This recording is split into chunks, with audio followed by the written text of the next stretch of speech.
Greyhound bus going to the dogs. You might have heard of the beheading in Canada on the Greyhound, what turned a person's trip home into a shocking, horrible nightmare, shocked the world. Recently, my son, Jonathan, tried to take a trip to his brother's. It was his first trip ever alone, traveling. He took most of his money with him as they wouldn't allow him to have a bank account as he was only 18. Late buses, missed connections, horrible experiences in Atlanta and other places finally led him to Lansing, Michigan at night, kicked out of an affiliate Indian Trails bus station out into the street. He called me, his voice shaky. I hadn't heard from him in hours. I knew that he couldn't hardly charge his phone. There was places that were very, very dangerous. I heard a person in the background out in the street in Lansing, Michigan, yell at him, "Hey, I'm talking to you. Hey." And I told him, I said, "Do you hear that guy? Don't make eye contact. Don't look at him. Keep your head down. Is there any hotels or anything nearby?" He said, "No." I said, "Is there any street signs? Can you call a cab, get to a hotel or someplace, get off the street right now?" So he called a taxi, and the taxi took him to, ended up taking him to the airport because the hotel turned him away out into the street again. You have to be at least 21, they said. Almost all the hotels you have to be at least 21. We couldn't buy a room for him. Nobody could buy a room for him. Again, he was turned out in the street with his backpack alone. We checked on flights. There wasn't any flights from the airport that was nearby until the next day. It was night. Security had already closed. Usually they don't even let you in farther into the airport where it's safe, or into the airport at all unless you've been through security. Dropped off at the airport because that was the only place that he could go. We prayed all night that he could sleep just a few hours, just a few minutes to refresh himself, as he had been on the road for about 3 days, and they told him it would be another 2 since they had missed connections. Until finally they kicked him out and said there was nothing more they could do.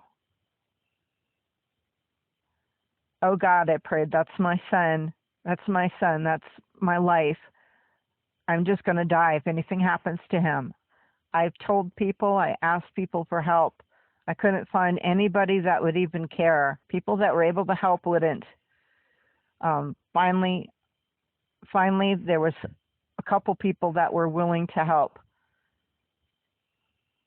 He didn't have much money with him, but if they could get him on the last available flight the next day. There was only one flight available, and that was only for people that were strong enough to handle the emergency door on the plane.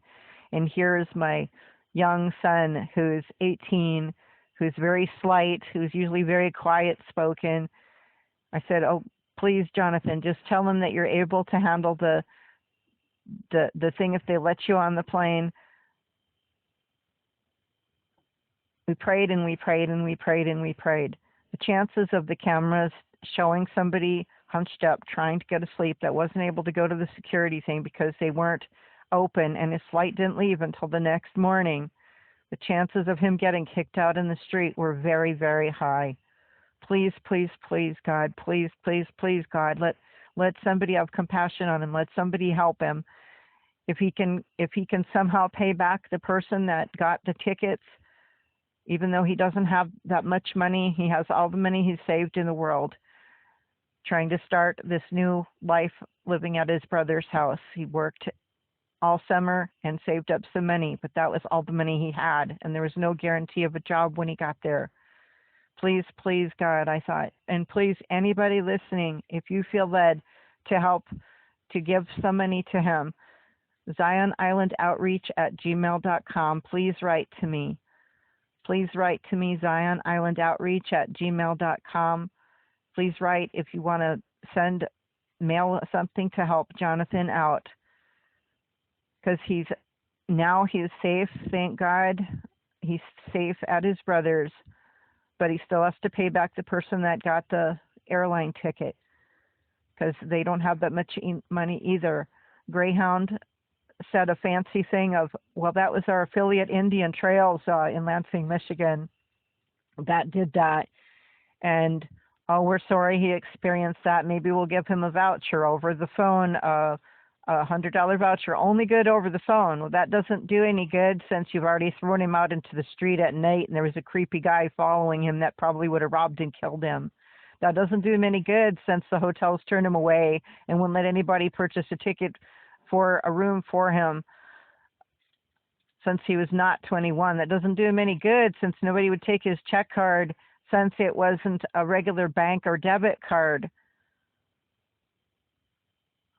That doesn't do him any good, since now he needs about $500 to pay back the person that bought the ticket, and he doesn't know how he's going to do that. He can